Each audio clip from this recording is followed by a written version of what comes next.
Over to Congressman Paul. You're known as the absolutist in the bunch, someone who has consistently opposed federal government from having any role, and I think by your definition that isn't explicitly laid out in the Constitution.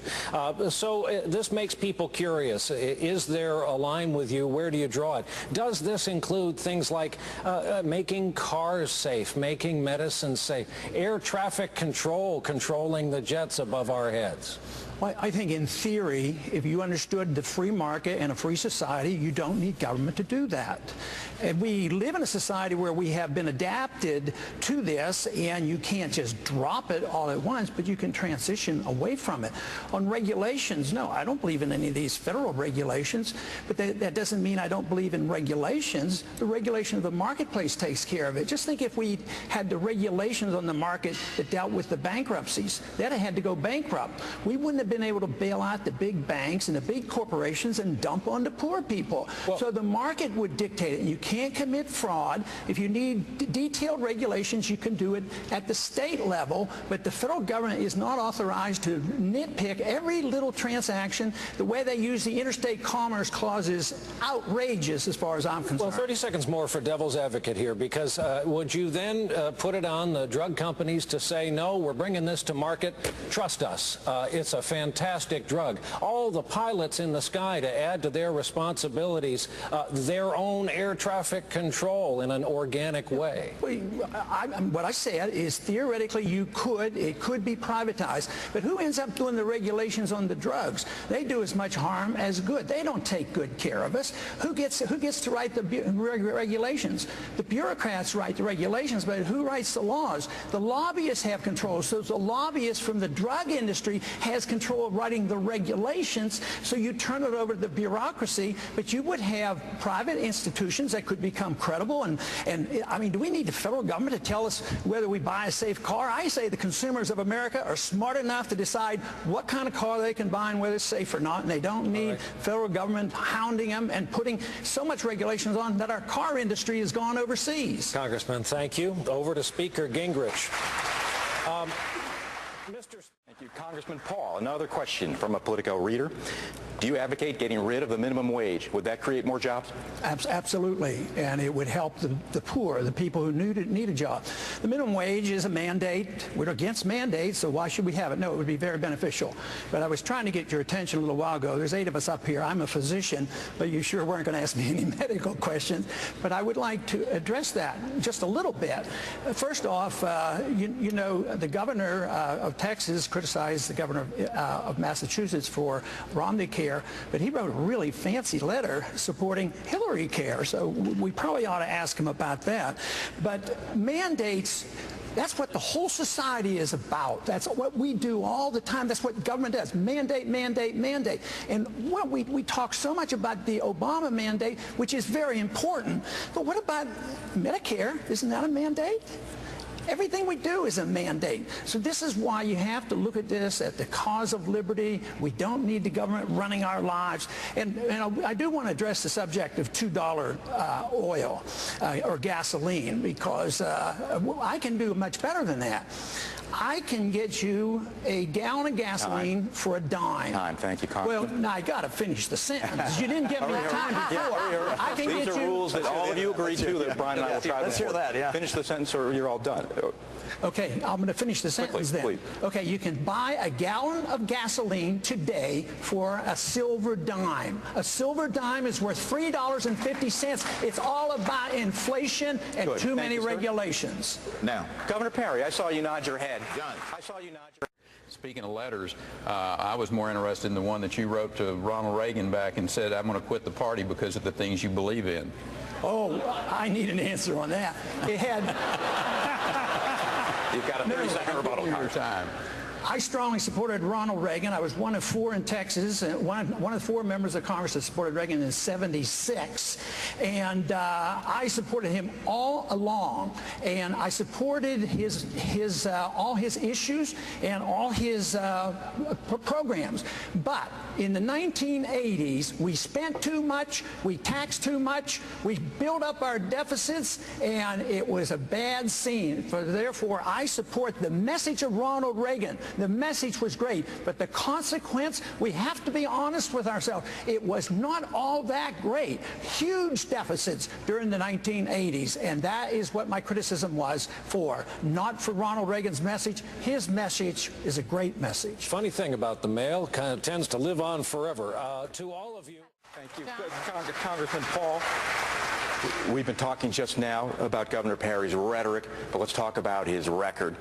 Just this morning, your campaign put out a statement accusing him of pushing for bailout money, supporting welfare for illegal immigrants, and trying to forcibly vaccinate 12-year-old girls against sexually transmitted disease. He's your home state governor. Is he less conservative than meets the eye? Much more so, yes. Just take the HPV. Forcing 12-year-old girls to take an inoculation to prevent this sexually transmitted disease. This is not good medicine, I do not believe. I think it's social misfit. It's not good social policy, and therefore I think this is very bad to do this. But one of the worst parts about that was the way it was done. You know, the governorship in Texas traditionally is supposed to be a weak governorship. I didn't even know they could pass laws by writing an executive order. He did it with an executive order, passed it. The state was furious, and the legislature overwhelmingly, probably 90%, I don't know exactly, overwhelmingly repealed this. But I think it's the way it was passed, which was so bad. I think it's a bad piece of legislation, but I don't like the idea of executive orders. I, as president, will not use the executive order to write laws. Congressman. Governor Perry will get to you, but Congressman Paul, this same line, you want to abolish the TSA. What would exist in its place? Well, the airlines are responsible for carrying their cargo and their passengers. I mean, why should we assume that a bureaucracy can do better? And look at the monstrosity we have at the airports. These TSA agents are abusive. Sometimes they're accused of all kinds of sexual activities on the way they maul people at the airport. So the airlines could do that. I'll give them your best at LAX tonight.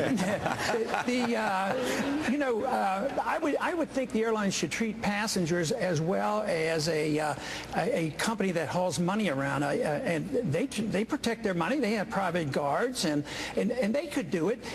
Just remember, 9/11 came about because there was too much government. Government was more or less in charge. They told the pilots they couldn't have guns, and they were told never to resist. They set up the stage for all this. So no, private markets do a good job in protecting, much better than this bureaucracy called the TSA. Let me tell you. Let me ask you about something else. It's related in a way, has to do with Mother Nature. Before the broadcast, Senator Santorum's got flooding today in Pennsylvania. Governor Perry is just back from the wildfires out east. Category 1 storm laid waste to entire areas. There's standing water tonight, Paterson, New Jersey. Many of the towns around where I live, 8 days without power. We had people eating in outdoor and public parks because the supermarkets were closed down. The question is, federal aid, something like FEMA. If you object to what it's become and how's it's run, your position is to remove it, take it away, abolish it. What happens in its absence? Well, what happened before 1979? We didn't have FEMA, and that FEMA just conditioned people to build where they shouldn't be building. We lose the market effect of that. But yeah, my position is we should have never had it. There's a much better way of doing it. I mean, this whole idea that the federal government can deal with weather and anything in the world, just go to the federal government. FEMA's broke. They're $20 billion in debt. But I'm not for saying tomorrow close it down. A lot of people pay the insurance. I work real hard to make it work, and I did that in my district too. But I'll tell you how we should do it. We're spending, believe it or not, this blew my mind when I read this, $20 billion a year for air conditioning in Afghanistan and Iraq, in the tents over there, and all the air conditioning. Cut that $20 billion out, bring it home, take 10 off the debt, and put 10 into FEMA or whoever else needs it, child health care or whatever. But I'll tell you what, if we did that and took the air conditioning out of the green zone, our troops would come home, and that would make me happy. Mr. Kane, along the...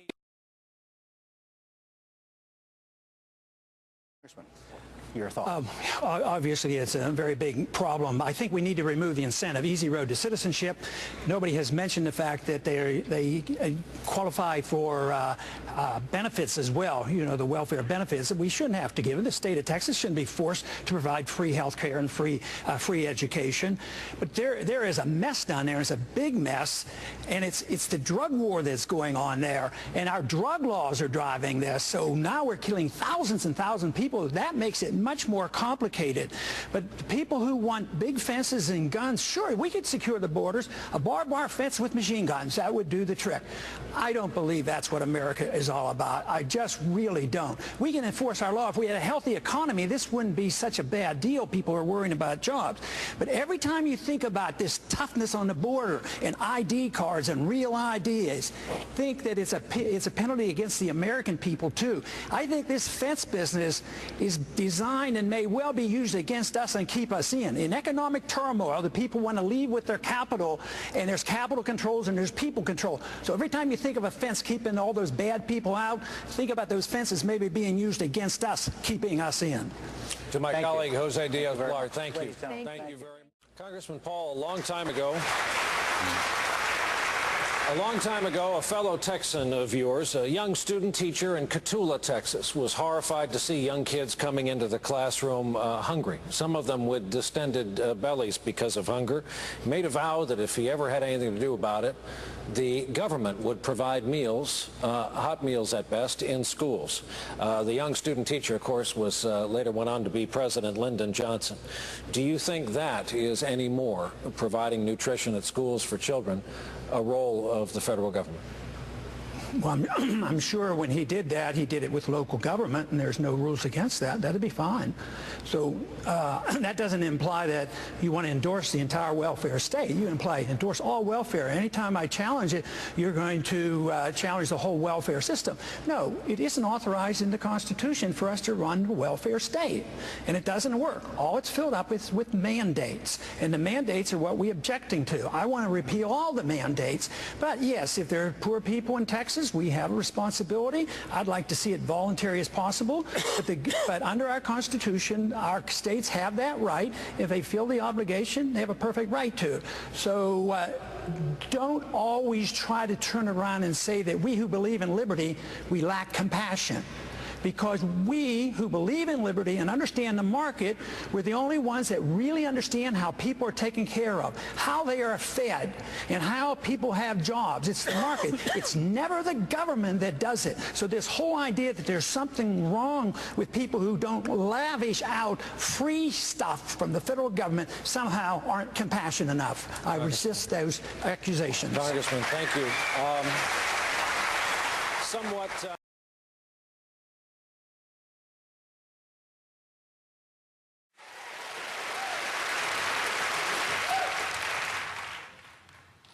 I'm Congressman Ron Paul, a congressman from Texas.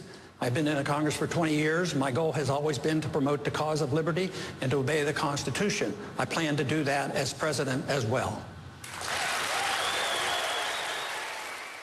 Congressman Paul, let me expand this conversation. Do you agree with Governor Perry that Social Security is a Ponzi scheme? Well, I agree that Social Security is broke, and we spent all the money, and it's on its last legs unless we do something. One bill that I had in Congress that never got passed was to prevent the Congress from spending any of that money on the wars and all the nonsense that we do around the world.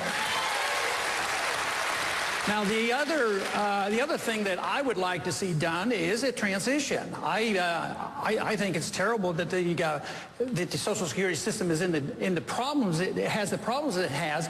But if people wouldn't have spent the money, we would be okay. Now, what I would like to do is to allow all the young people to get out of Social Security and go on their own.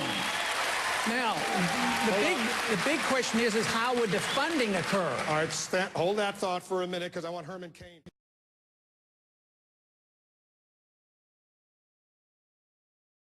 Congressman Paul, what about you? Would you repeal it? Well, we shouldn't have never started it. I voted against it, but that sure wouldn't be on my high list. I would find a lot of cuts a lot of other places. Matter of fact, on Social Security, it is already being reformed because the cost of living increases aren't there, so the value is going down. So, no, there's places we should cut, and we spend, and I'm not sure I can get anybody to agree with me on here, on this panel, but we spend $1.5 trillion overseas in wars that we don't need to be in, and we need to cut there and then put this money back into our economy here. And that is the only way to achieve it. Then it still wouldn't be enough in order to get some people out. What we need to do is cut the Department of Education, the Department of Energy, and all these departments and get rid of them. Then we can do it. We're going to get to national security. Don't worry. Congress, we're here in Tampa. Let's go right to a question from the audience. Please give us your name. Good evening. I'm Steve Broutsong with the Tea Party of Greater Gaston County from Gastonia, North Carolina. My question tonight is, what is your position on the Federal Reserve? Should it indeed be audited and be held accountable by the American people? Senator Santorum.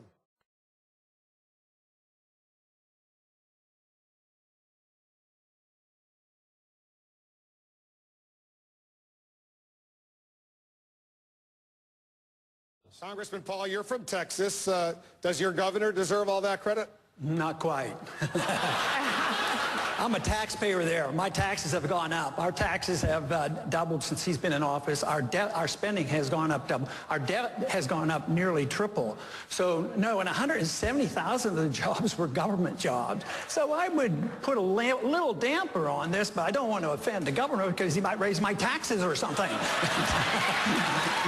But I would like to mention something that was said earlier about a tax cut. And how do you pay for a tax cut?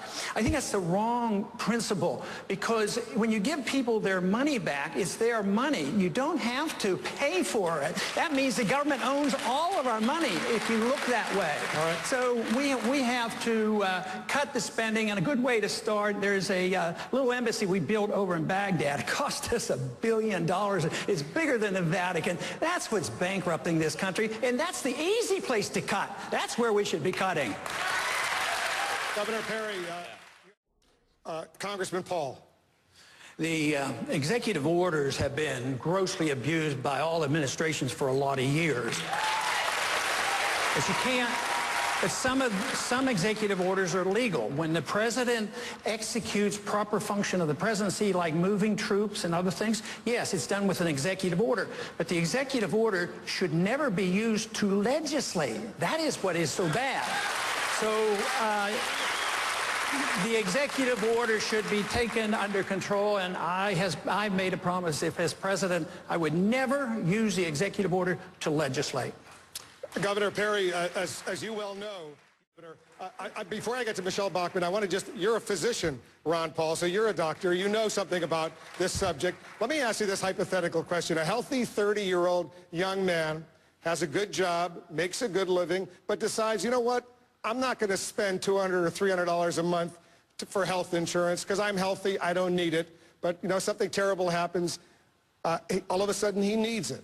Who's going to pay for if he goes into a coma, for example? Who pays for that? In a society that you accept welfareism and socialism, he expects the government to take care of him. What do you want? But what he should do is whatever he wants to do and assume responsibility for himself. My advice to him would have a major medical policy, but not before. But he doesn't have that. He doesn't have it, and he needs intensive care for 6 months. Who pays? That's what freedom is all about, taking your own risk. This whole idea that you have to prepare and take care of everybody. But Congressman, are you saying the society should just let him die? No. I practiced medicine before we had Medicaid in the early 1960s when I got out of medical school. I practiced at Santa Rosa Hospital in San Antonio, and the churches took care of him. We never turned anybody away from the hospital, and we've given up on this whole concept that we might take care of ourselves, assume responsibility for ourselves, our neighbors, our friends, our churches would do it. This whole idea, that's the reason the cost is so high. The cost is so high, we cause a dump it on the government, becomes a bureaucracy, it becomes special interest, it kowtows to the insurance companies and the drug companies. Then on top of that, you have the inflation. The inflation devalues the dollar. We have lack of competition. There's no competition in medicine. Everybody's protected by licensing. We should actually legalize alternative health care, allow people to practice what they want. Congressman Bachmann, go ahead and weigh in on this. Congressman Paul. First thing I would like to do is make sure that you understand there's a difference between military spending and defense spending. I'm tired of all the militarism that we are involved in, and we're wasting this money and getting us involved. And I agree, we are still in danger, but most of the danger comes by our lack of wisdom on how we run our foreign policy. So I would say there's a lot of room to cut on the military, but not on the defense. You can slash the military spending. We don't need to be building airplanes that were used in World War II. We're always fighting the last war. But we're under great threat because we occupy so many countries. We're in 130 countries. We have 900 bases around the world. We're going broke. The purpose of al-Qaeda was to attack us, invite us over there where they can target us, and they have been doing it. They have more attacks against us and the American interest per month than occurred in all the years before 9/11. But we're there, occupying their land, and if we think that we can do that and not have retaliation, we're kidding ourselves. We have to be honest with ourselves. What would we do if another country, say China, did to us what we do to all those countries over there? So I would say a policy, a foreign policy that takes care of our national defense, that we're willing to get along with people and trade with people as the founders advised. There's no authority in the Constitution to be the policeman of the world, and no nation building. Just remember, George Bush won the presidency on that platform in the year 2000, and I still think it's a good platform. All right, let me let Senator Santorum respond, because I know you strongly disagree. On your website on 9/11, you had a blog post that basically blamed the United States for 9/11. On your website yesterday, you said that it was our actions that brought about the actions of 9/11. Now, Congressman Paul, that is irresponsible. A president of the United States someone who's running for the president of the United States in the Republican Party should not be parroting what Osama bin Laden said on 9/11. We should have, we are not being attacked, and we were not attacked because of our actions. We were attacked, as Newt talked about, because we have a civilization that is antithetical to the civilization of the jihadists. And they want to kill us because of who we are and what we stand for. And we stand for American exceptionalism. We stand for freedom and opportunity for everybody around the world. And I am not ashamed to do that. 30 seconds, Mr. Paul. As long as this country follows that idea, we're going to be under a lot of danger. This whole idea that the whole Muslim world is responsible for this and they're attacking us because we're free and prosperous, that is just not true. Osama bin Laden and al-Qaeda have been explicit. They have been explicit, and they wrote and said that we attacked America because you had bases on our Holy Land in Saudi Arabia. You do not give Palestinians a fair treatment, and you have been bombing. I didn't say that. I'm trying to get you to understand what the motive was behind the bombing. At the same time, we had been bombing and killing hundreds of thousands of Iraqis for 10 years. Would you be annoyed? If you're not annoyed, then there's some problem. All right, we're going to stay on this subject. We have a question from the audience. Go ahead.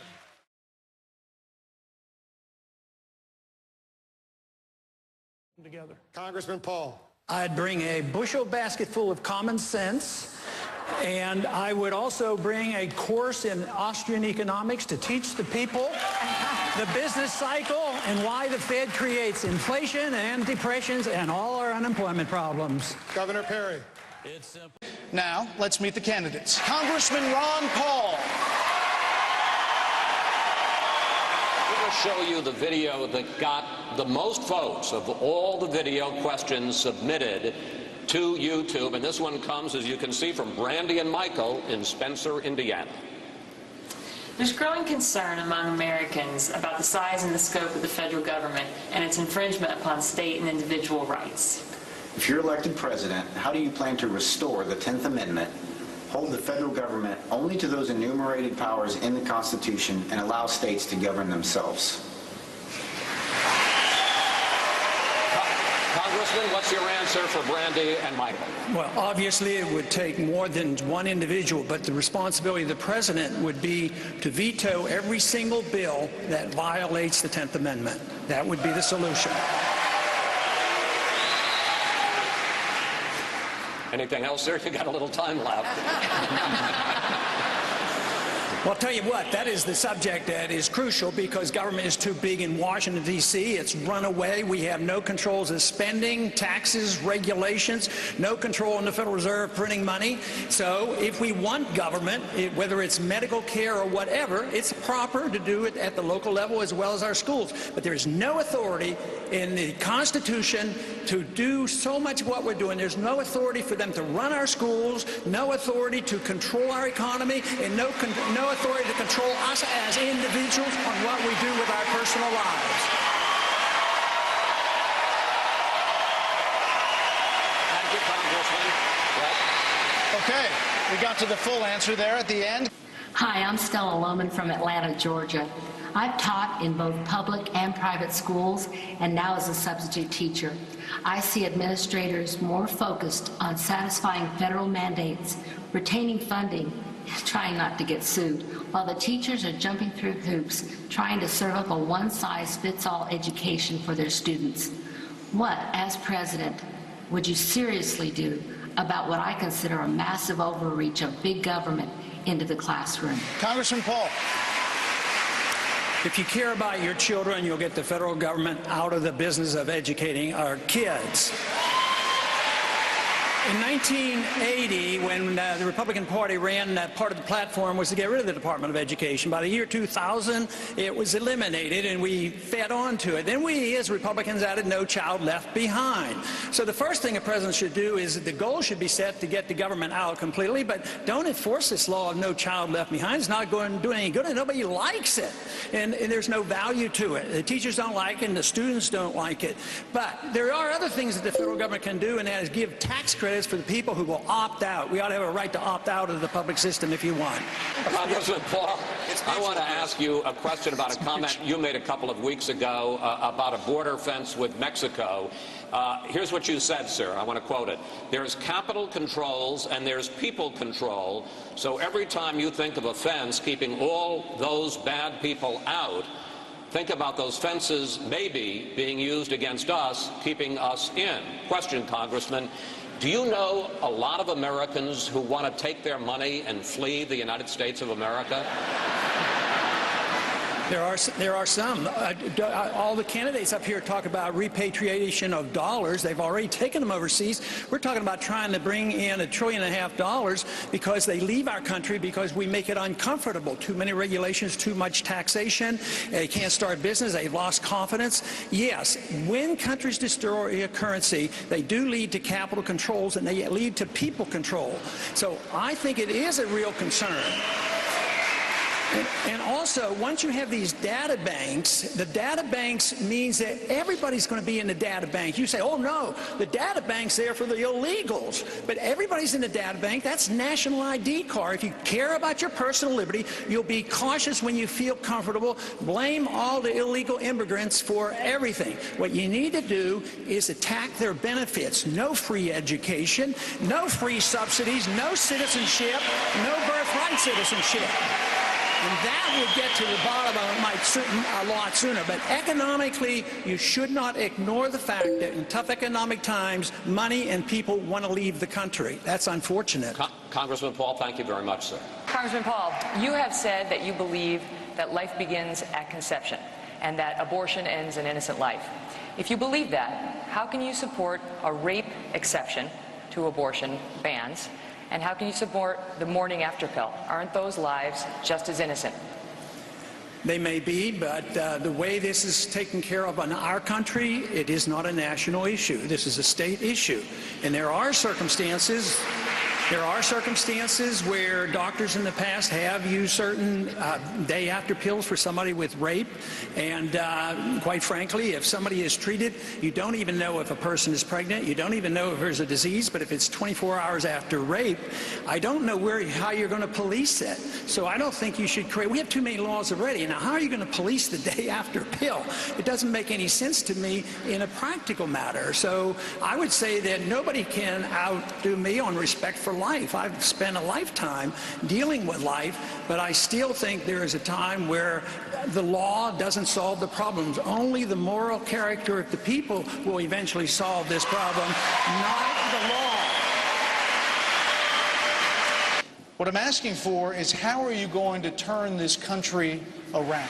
Congressman Paul. Government destroys jobs, the market creates jobs. So the government isn't going to be expected to create the jobs. They have to change the environment. But you can't do that unless you understand where the depression, recessions come from. And you can't understand that unless you know where the bubbles come from. I've been arguing this case for 20 years and warning about bubbles and housing bubbles and NASDAQ bubbles, and a lot of other economists have been doing the same thing. Until we understand that, you can't solve the problem. You have to deal with the Federal Reserve System. You have to deal with free markets, and you have to deal with the tax program and the regulatory system. Then you can get your jobs, because the people will create the jobs, not the government.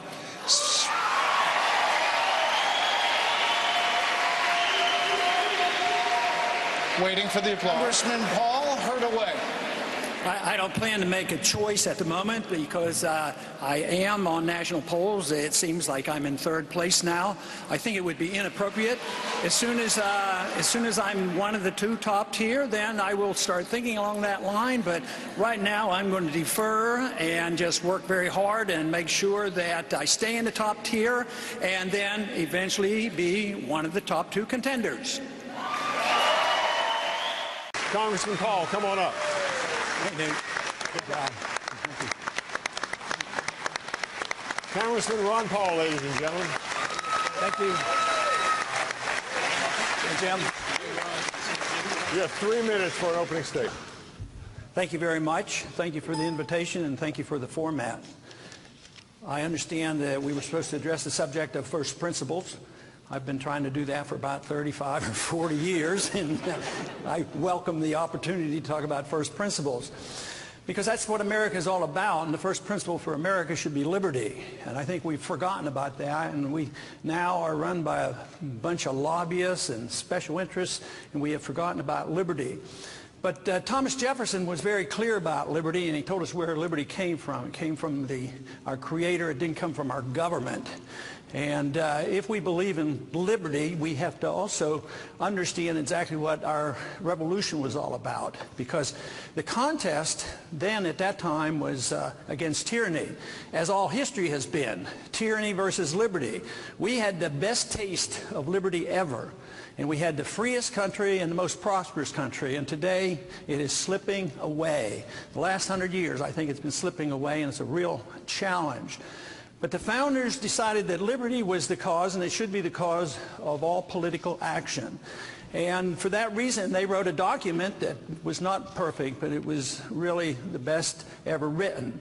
And it was designed for the purpose of indicating how to limit government. So the Constitution was written for the sole purpose of limiting the federal government, and that's what it should do. And the business was supposed to be left to the people and to the republic. I do not like the word democracy. The founders didn't like the word democracy, and we're supposed to defend our republic, which means personal liberty and limited government. But what did they put into the Constitution? They put some very precise things into the Constitution, and a lot of it has been distorted. The General Revenue Clause is grossly distorted. We have to revisit that to make sure that people don't use that to endorse the welfare state. We have to look at the Interstate Commerce Clause and not use that as an excuse to regulate everything in and out of state and intrastate. We ought to look at the Necessary and Proper Clause in Article 1, Section 8, because that's been grossly abused. We ought to look at things like Article 1, Section Section 8 that tells us what we can do and can't do. And maybe we'd quit going to wars without declaration wars if we really understood these issues. But more importantly than maybe all of them, because it is the litmus test on restraining government, and that is our founders detested the idea and understood the danger of allowing governments and central banks to print money out of thin air, because that it is guaranteed that government will spend too much money if the politicians know that there's somebody always there to print the money. That is the reason it's in there. No gold, only gold and silver can be legal tender. If we believe in liberty and believe in the Constitution, believe me, we would understand exactly what has made America great. Thank you very much. Thank you. Ron, let's keep that train of thought going. And again, thanks for coming. The federal government now has a lot of control over education, health care, transportation, energy, banking, financial institutions. If you were president, what would you begin to downsize, eliminate, redirect to states? What are the programs at the federal level that we need to get out of the federal government? Well, that's a difficult question because that's a long list. I'd rather you give me the list of one of the things we should keep. Yeah. That would be a short list. Well, let's flip it around then. What should the federal government be doing? Keep? Well, we should have a system of sound money and property rights and contracts. We should have a judicial system. We should have a government and a defense of this country. That was not meant to be for the states, but not a heck of a lot else. We weren't supposed to have 100,000 federal bureaucrats who carry guns. People are supposed to carry the guns, not the bureaucrats. So, no, I think everything should be up for grabs, and it should be grossly reduced. And both parties have added departments endlessly for the last 5, 6, 7 decades. And that's why freedom is not the issue anymore. It's tyranny, it's big government, and we're trying to struggle to hang on to this. But I think we're in a desperate state of affairs because it's slipping by, and with the economy in shambles like we have today, I think we're in much bigger trouble than a lot of people realize. You mentioned the Federal Reserve, and you and I have worked on the idea of an audit. It's bringing out a few things that we didn't know. They apparently are printing a lot of money, buying our own debt. What is the solution with the Federal Reserve? Do we need to return to a gold standard? You talk a lot about sound money. Exactly what would you do as president? Well, the president has a limit to what he can do because the Federal Reserve was created by the Congress. It could be restrained by the Congress. It could be eliminated by the Congress. But the most important thing is for the people to understand the business cycle. Who causes the business cycle, and how do we get into recessions and depression? And that has to do with the Federal Reserve. So you can't wave a wand and get Federal Reserve. Even I, who have written about and talked about the Federal Reserve, I don't say close the Federal Reserve down in one day. But I would like to at least see competition. Why can't we legalize the Constitution on money? Competing currency, let gold and silver be used for legal tender. Today, if you use gold and silver, you can go to prison. And the counterfeiters are over there at the Federal Reserve. So what we need, and you join me and Steve as well on auditing the Fed is very important. I mean, what we found out, even though we didn't get the audit, we passed it in the House but not in the Senate, but what we got in the audit was that we found out in the bailout, the Fed was involved with $15 trillion passing out to their buddies, 1/3 of it going to foreign banks. I mean, this is such an outrage. It's bigger than the Congress itself. So it has to be reined in. And at certain period of times in our history, Jefferson got rid of a central bank, Jackson got rid of a central bank. And when the issues of money goes before the people, they always vote for sound money because it makes sense to say, why should the politicians be able to spend at will and then just print money when they need it? And then they wonder why we get into trouble. So yes, we have to take the Fed on because it does cause the business cycle. If you want to understand recessions and depression, you have to understand the Federal Reserve System. Ron, as you know, the president's going to call us all in this Thursday and give us another speech on creating jobs. What would be your jobs plan? Well, what you need to do is repeal about 70 years of bad economic policy, which isn't all that easy because we follow Keynesian economics, and Keynesian economics teaches that you need to spend more money. No matter how much debt the people are in debt and the government's in debt, they advocate just more spending. So you have to reverse that concept. No, we have to do a lot. We have to repatriate our capital. When you have a weak currency, capital leaves our country. So we've been issuing the reserve currency of the world, so our dollars go out and buy goods and services, so our jobs go with it. So you have to change that. So it's a monetary issue. But you also have to look at the tax code. You have to, you know, everybody's talking about cutting a little bit on the capital gains. I want to get rid of the capital gains tax and get rid of the income tax, shrink the size of government. Believe me, you would have the jobs then. But of course, it's not going to be easy because half the people in this country, they sort of like receiving your money, and they're not going to go away easily. But what it's going to lead to is the destruction of our currency and the bankruptcy of the country, and that's going to be much worse than somebody withstanding a cut. But you have to change that. You have to change the regulatory code, the tax code, the monetary system, and really, I believe you have to change the foreign policy because that's a drain. All great nations fail because they spread themselves too widely around the world, and we've done it as well. Well, let's take the last minute and just give us your perspective of foreign policy, what needs to be changed. Well, I would take the advice of the founders, and I would take the advice of George Bush when he ran in the year 2000. No nation building. You know, don't be the policeman of the world. He was highly critical of Clinton. So I would say that we should have a foreign policy of staying out of entangling alliances. I mean, why should we cheer on the entangling alliance of NATO and the United Nations? Here look at the mess we're in Libya today. So I would say we should be out of all those international organizations. We should defend this country, but it would mean bringing our troops home. Yeah!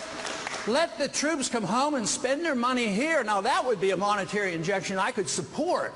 But no, we're subsidizing the welfare state of Germany by paying for their defense and Japan as well as South Korea. Thank you, Ron. I'd like to shift just a little bit and pick up on something I've been anticipating that Jim DeMint would ask, and that would be, I know you're on the record, balanced budget amendment. What conditions would you support in a balanced budget amendment?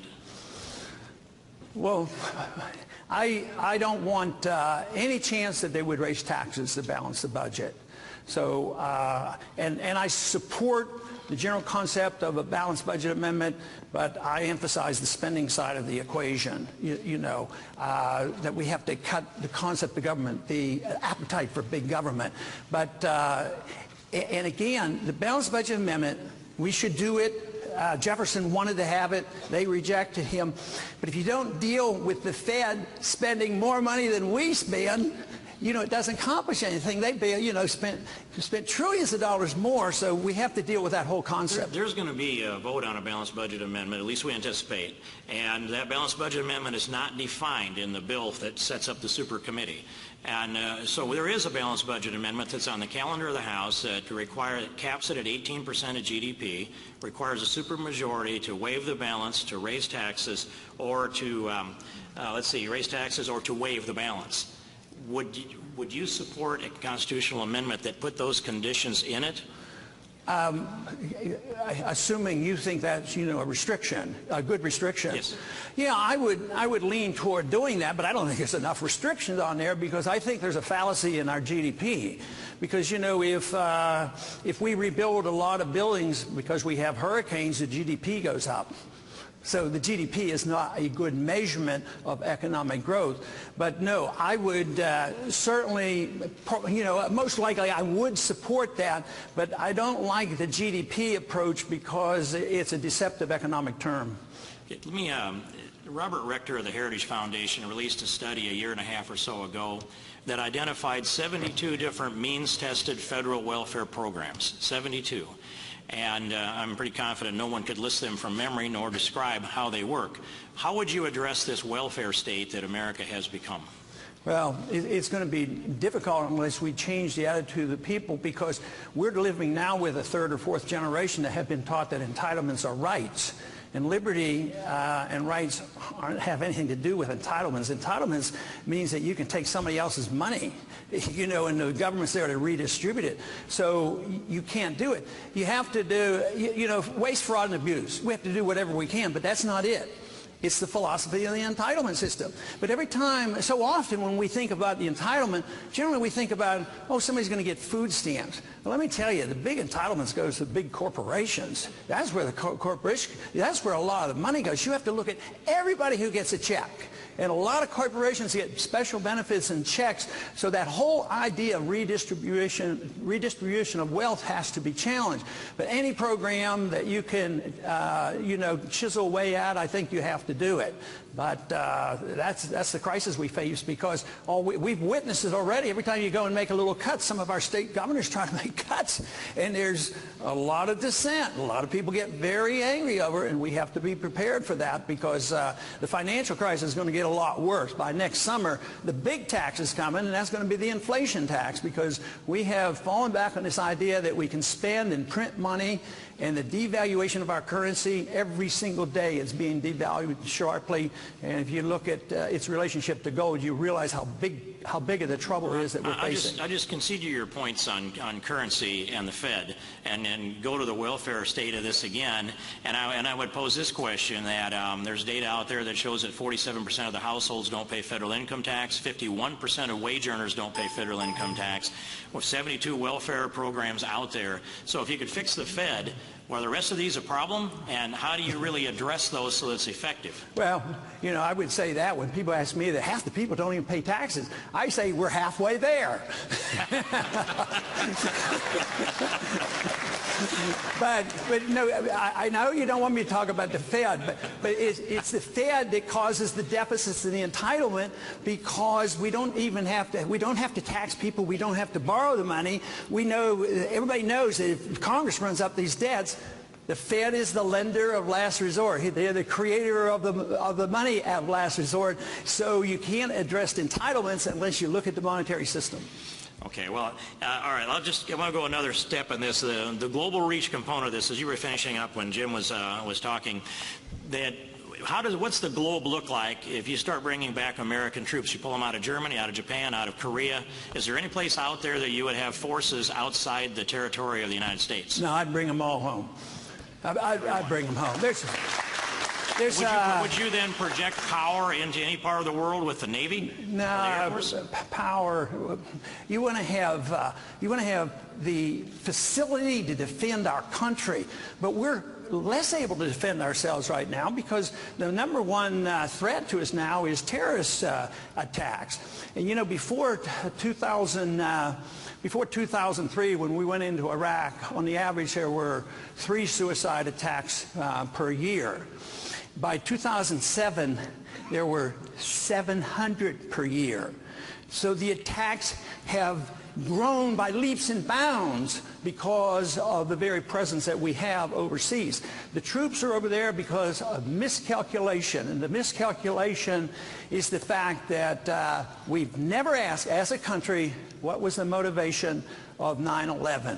If you don't ask the motivation and you continue to do the same thing, those numbers of attacks are going to grow and grow, and the more troops you put around the world and looking at the sanctuary rather than at the problem, the greater danger we're going to be in and the more vulnerable we'll be in. And besides, we're bankrupt. We can't afford it anymore. So I would bring the troops home. It would be a big boom to the economy. I believe we would have a stronger national defense, not a weaker national defense. Jesse George. Congressman Paul, thanks for being with us today.